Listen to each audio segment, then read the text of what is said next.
He won a World Junior title, he won a Stanley Cup, and he won an Olympic gold medal. All the while raging inside and leading a destructive lifestyle that leaves a reader of his new book, Playing with Fire, wondering how on earth a superstar athlete could compete at the level he did for so long while drinking so heavily, doing massive amounts of cocaine, partying into the morning hours, and showing up to practice in the NHL. Theo Fleury has written it all in a very compelling book with a foreword by Wayne Gretzky, who has played a big role in Theo's life. And Theo Fleury joins me now in studio. Good morning. Welcome. Thank you. Your junior coach, Graham James, spent time in jail for abusing Sheldon Kennedy. And from that point, many suspected you had been his victim too. Why did you wait so long to tell the story? Because I wasn't ready to tell my story. Being a guy who is really good at self-destruction, I think that at that point in my life, I hadn't even started my own recovery process at that point. And, I was extremely full of fear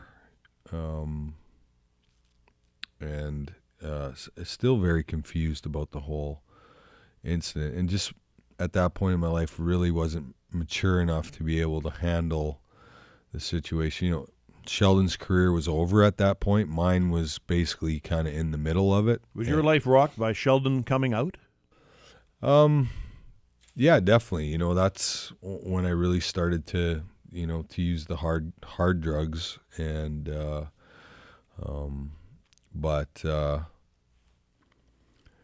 I felt at the time that if I look back on that situation now, if I would have jumped on the train, I don't think I would be here, You came close to not being here, didn't you? Yeah, exactly.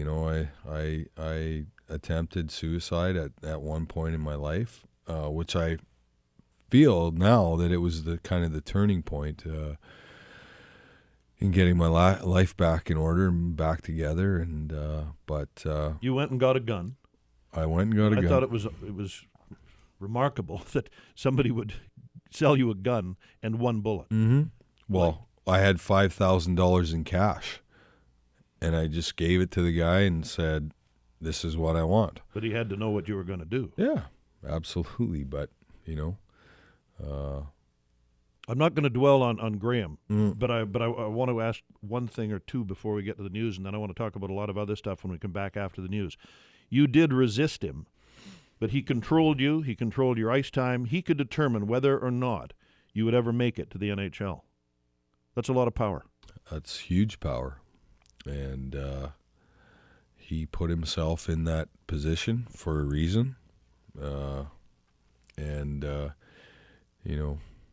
got to understand that this is 25 years ago. And our sexuality at that point as a nation or a group. We didn't talk about these things. Yeah. I didn't get the birds and bees story. There were a lot of things you didn't get from your parents. I consumed this book last weekend, Playing with Fire, the foreword by Wayne Gretzky, and I'm sure we'll talk about Gretzky at some point. But you say you're an alcoholic from the day you took your first drink. Your dad was an alcoholic. Do you blame your dad or Graham or both? Well, I don't think I blame anybody at this point. That's old behavior. That's still continue to play the victim role here. And, through my own process, I've been able to reframe, from, birth to, I guess I was 17 when Graham finally left Moose Jaw. I've been able to reframe those incidents. And, I've worked really hard at it. I've done pretty much every type of therapy known to mankind to get to this point in my life. And it's, if you read the book, it's, that's what I do. If I get focused in on something and I want it bad enough, I'll pretty much do anything to achieve the goal. And that was the same way with my therapy. And the reason why I was so open to doing so many different things and new techniques and whatnot. So I am extremely proud of my father and where he is today in his life, and my mother as well.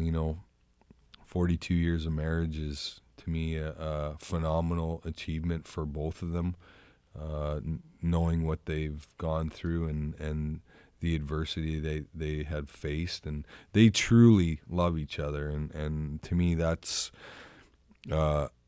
what my kids see and what their grandchildren see. But they weren't there for you when you were a kid. And No, you're very, very open about that in the book. I understand that, but I needed to let people know the whole entire story and the reason why my behavior was the way that it was. And I think you were 10 years old when you first stood up for your mother because your dad was being abusive. Mm-hmm. He wasn't exactly a role model for you. Well, and I understand that, but if I'm bitter or still angry with my father, then I'm playing the victim role. And you know what? The victim role worked to a certain point, but then the victim role led to the gun. Pour me another glass of whatever. You know what I mean? So, well, you didn't drink by the glass. You drank by the bottle. Well, yes. Well, I started out as a glass drinker, and I just graduated, which is, the nature of being an alcoholic or a drug addict, because, it never gets better. It gets continually, progressively worse. You're very open about the degree to which your alcohol and cocaine abuse spiraled. When did you first do cocaine?